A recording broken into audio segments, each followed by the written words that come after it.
Hello, thank you for taking a few moments to join us today in viewing this podcast, where we're going to be sharing a few moments about some of the scholarship being conducted and the services being provided to lesbian, gay, bisexual, and transgender individuals at Bridgewater State College.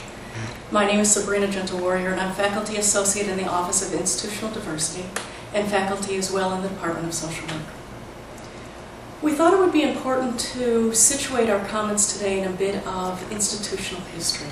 But if you'll bear with us, we thought we would start the history a little bit more recently, because although there have been decades of work done focusing on lesbian, gay, bisexual, and transgender issues at Bridgewater State College, frankly, we don't have that much time. So we thought we'd start our comments in 2004. In that year, President Dana Muller-Faria charged a campus-wide diversity task force with looking at the state of diversity at Bridgewater State College. In 2005, when that task force report was shared with the Bridgewater community, what we found was no surprise to us. Namely, that Bridgewater State College is a microcosm of society, has some areas where we could improve in terms of showing inclusion and equity to all members of our community.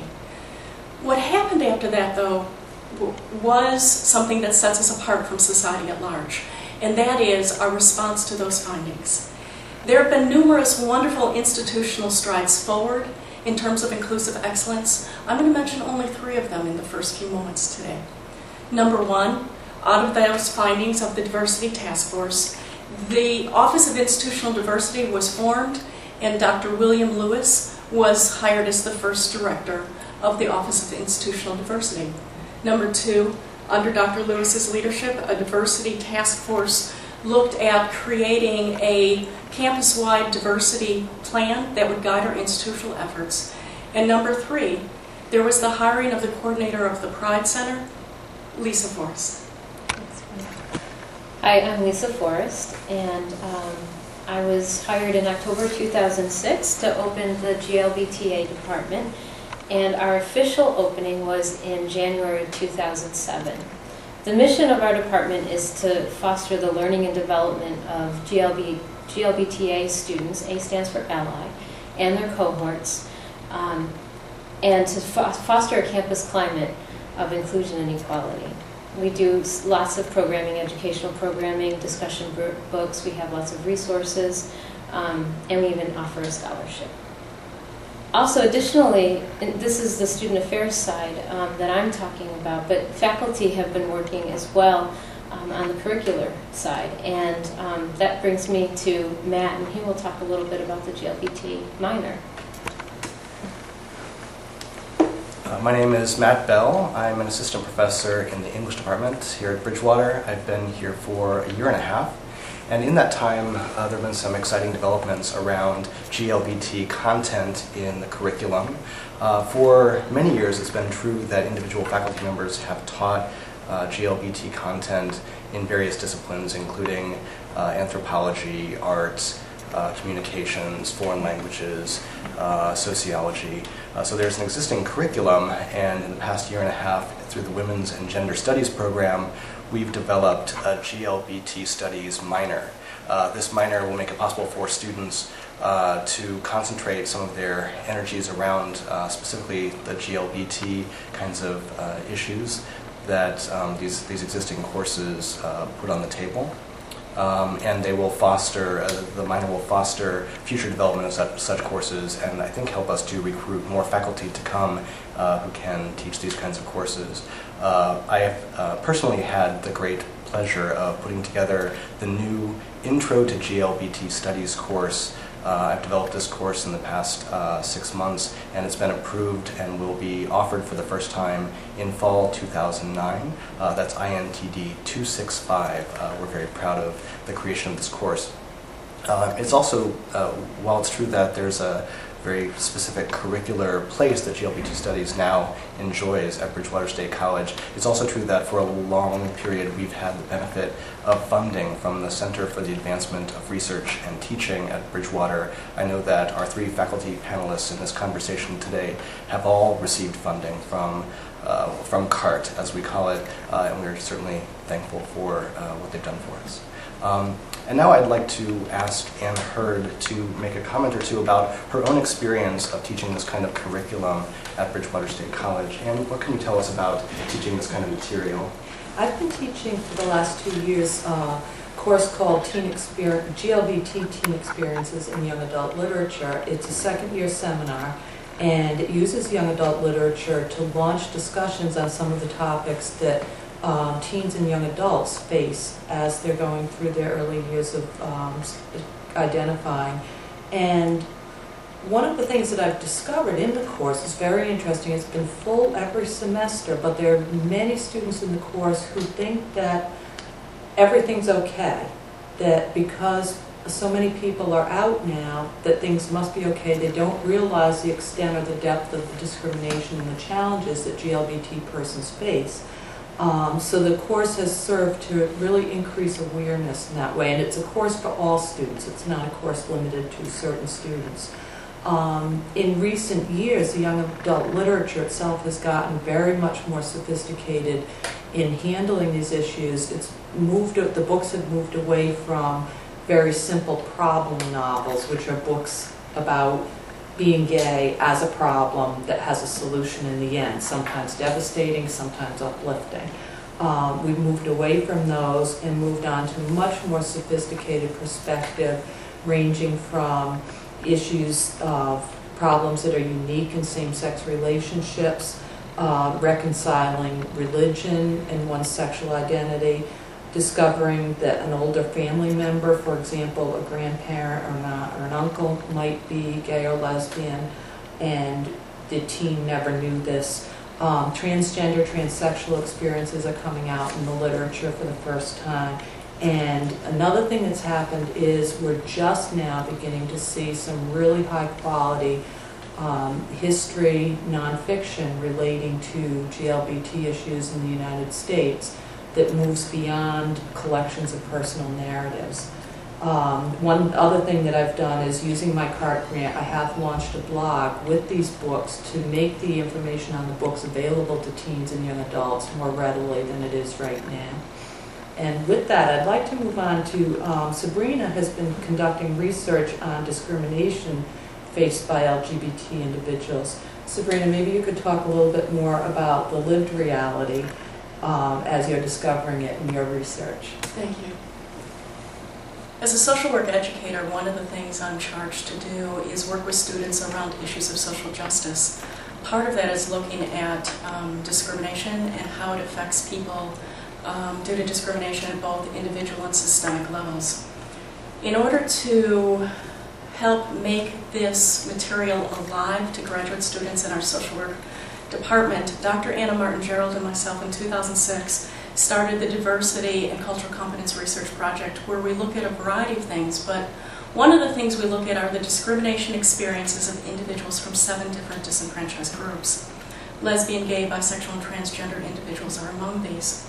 To date, 150 interviews have been conducted by graduate students across these 7 dimensions of diversity, but today I'm going to be focusing on a few exemplars from some of the LGBT respondents.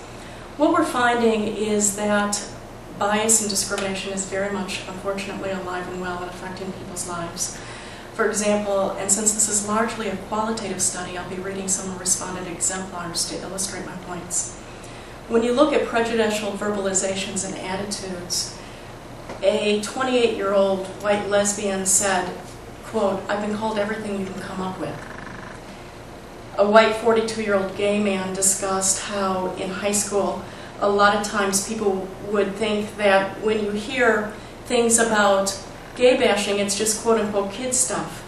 But when you're a closeted gay person at school and you're being called those names, they hit home because you're actually that person. He wanted us to understand, though, that those kinds of comments and that kind of experience didn't end, because he would talk about a variety of very recent experiences where he would come out of an establishment that would cater to gay, lesbian, bisexual, and transgendered individuals. And this is his quote, "Thugs can walk behind you all the way to your car and make you feel threatened, like they're going to beat the shit out of you because you're gay." The respondents went on and talked about how there's discriminatory actions that make their everyday life much more difficult. I'll share one example. A 74-year-old transgender Philippine-American woman talked about how people spit at her when she's on the street. She also said, and I quote, "People walk by as if I wasn't even there. I mean, like I'm invisible. You know, they look straight ahead. There's not an acknowledgement, because I'm not one of them. I'm one of those. And some people, the only people they look at, they want to talk with, they want to have anything to do with, is people who are just like them." The respondents also talked about job discrimination, feeling as though they were made invisible, and a variety of other forms of discrimination. I'll move on to 3 other specific types of discrimination, however. One is feeling threatened. A 30-year-old bisexual woman shared about how when she worked as a student on a college campus in another part of the United States to start a lesbian, gay, bisexual, transgender student organization, she experienced the following. We would do a lot of trying to educate people, so we'd be out on the concourse of the school with our little table and our little flyers and our little handouts, and people would come by and threaten us with the depths of hell. We'd get flyers thrown back at us. When we applied for a charter to be recognized as an official student group at college, there was a big demonstration, and they shot out some streetlights. That felt more threatening than the guy saying, "I'm going to kick your ass," or "I'll show you what a real man's like, and then maybe you won't be gay anymore." Physical abuse was also very readily available in the stories of our respondents. A 46-year-old white transgender woman said, "I knew from an early age I was supposed to be a girl, and as a result I spent a lot of time doing quote-unquote girly things. I got beat up every single day." A white lesbian described how she and her partner were hit by a man on the street who said, and I quote, "Dykes, I should kill you. Believe it or not, a crowd formed around us and nobody's really saying anything to stop this guy." Harsh words and expletives are sometimes apparent in these quotations, and we keep them in the quotations so that we can all understand the lived realities of these individuals as they face discrimination. Respondents also talked about sexual abuse. A 60-year-old white transgender female discussed her certainty that her sexual abuse was quote-unquote punishment for deviating from gender norms. She shared how prior to her gender transition, she was raped as an 11-year-old boy by 2 older boys who said, "You want to be a girl? Well, this is how girls get treated." Not surprisingly, the respondents talked about a wide variety of negative effects on their lives. I'm going to end with one, and this is a gay man who said that because of his discrimination, he couldn't concentrate in high school. So as a result, he graduated later than his class. It affected his self-esteem. It affected his career trajectory and what he believed he could do as a career. He said, "I ended up graduating later than my class because this stuff was so distracting. Schoolwork was a 3rd priority. First priority was survival. My first priority was survival." Matt, that leads me to wondering about your work and what you're finding about how some gays, lesbians, bisexual, and transgender individuals find ways to survive homophobia and stigmatization. Well, in my work, I'm housed in the English department, and my training is in literary studies, cultural studies.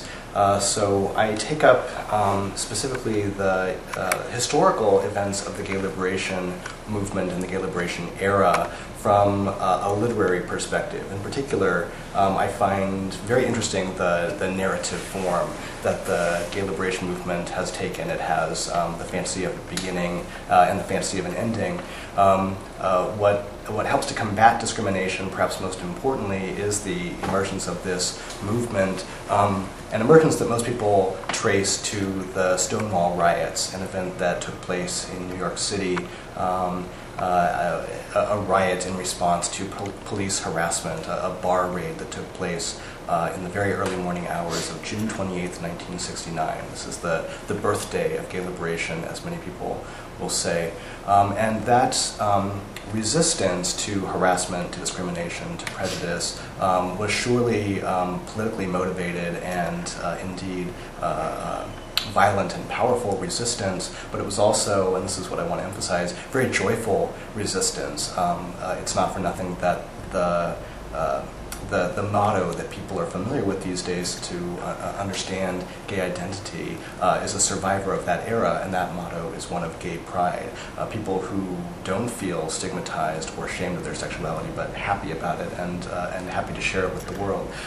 So it's a fantastic legacy that I'm interested in investigating in my work.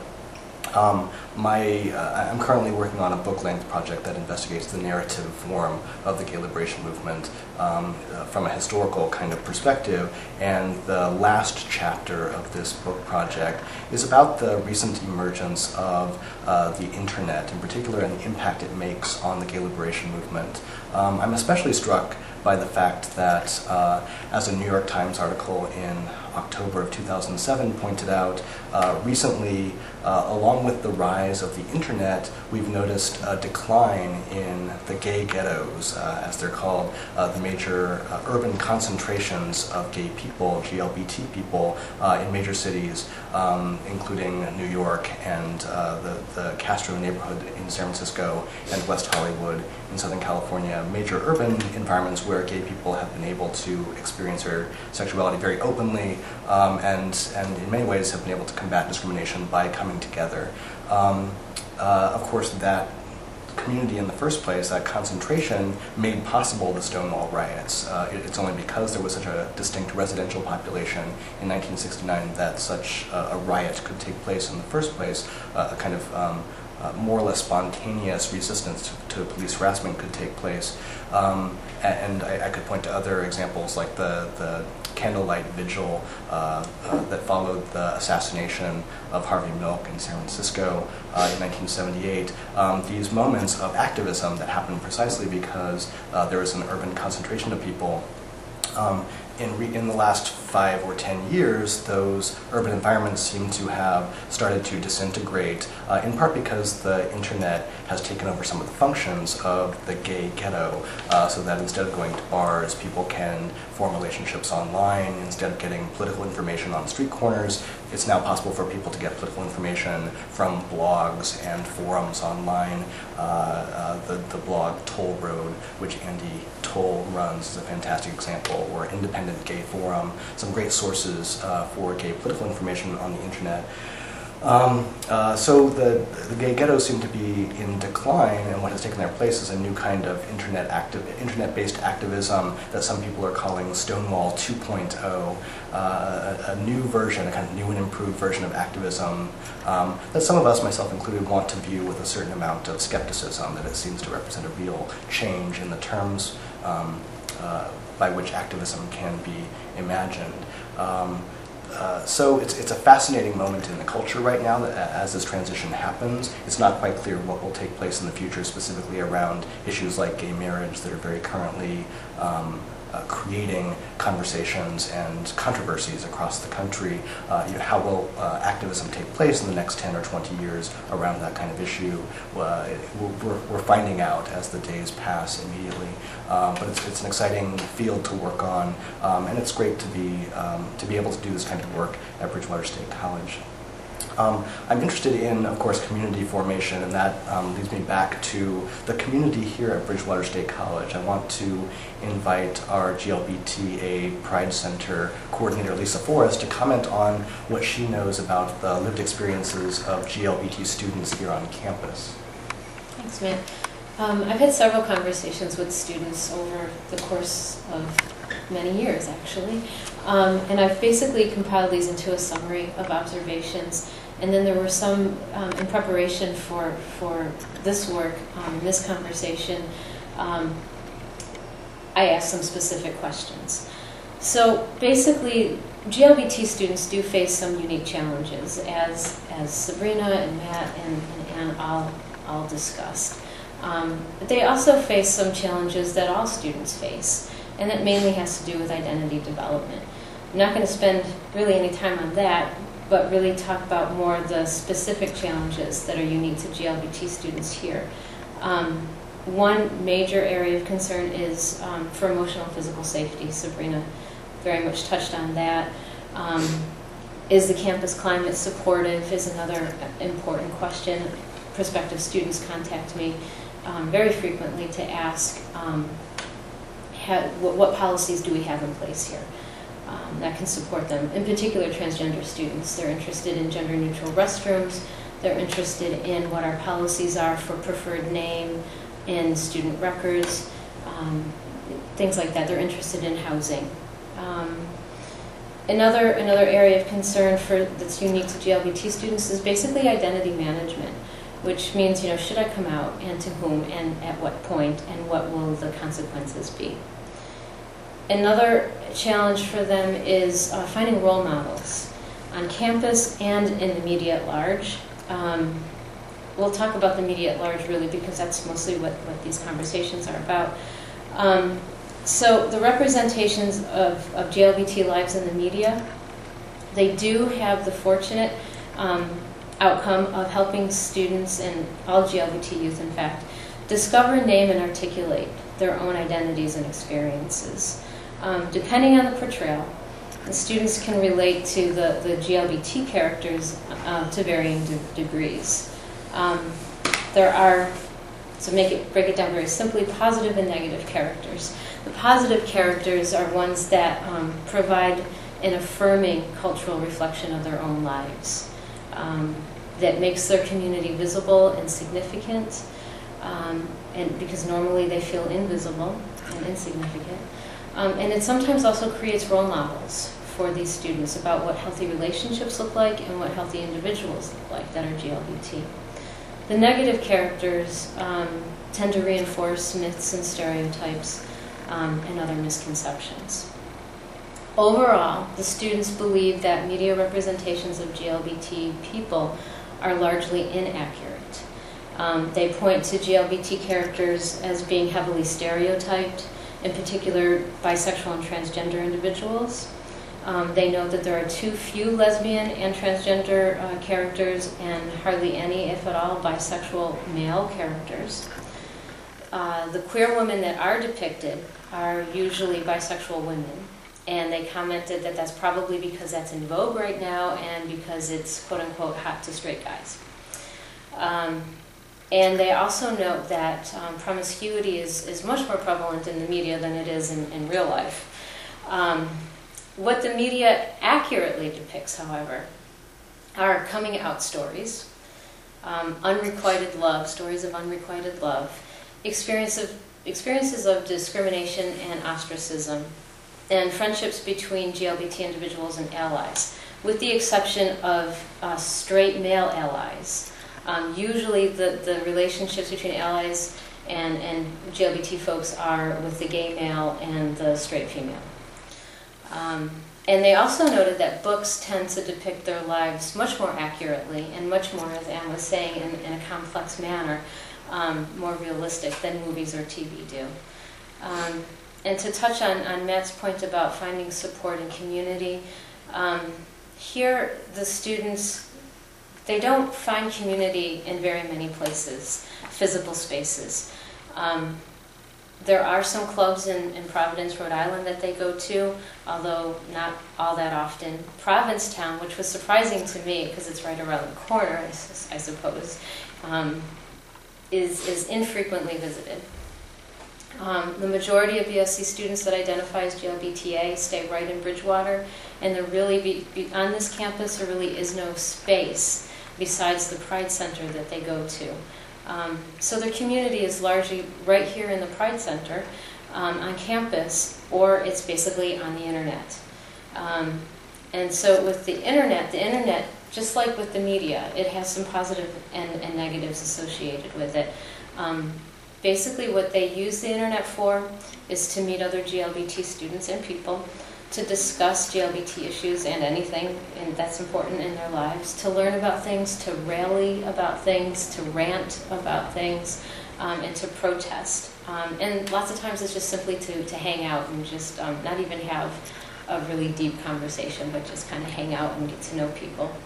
Political purposes, that does occur on the internet. Like Matt was saying, instead of on the street corner, there are people that meet in chat rooms, sign petitions, they use email.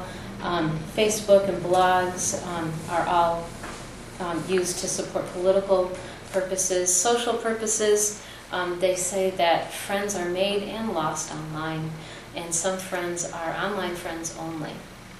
And also for learning purposes. The internet was said by many that it's a good organizing tool.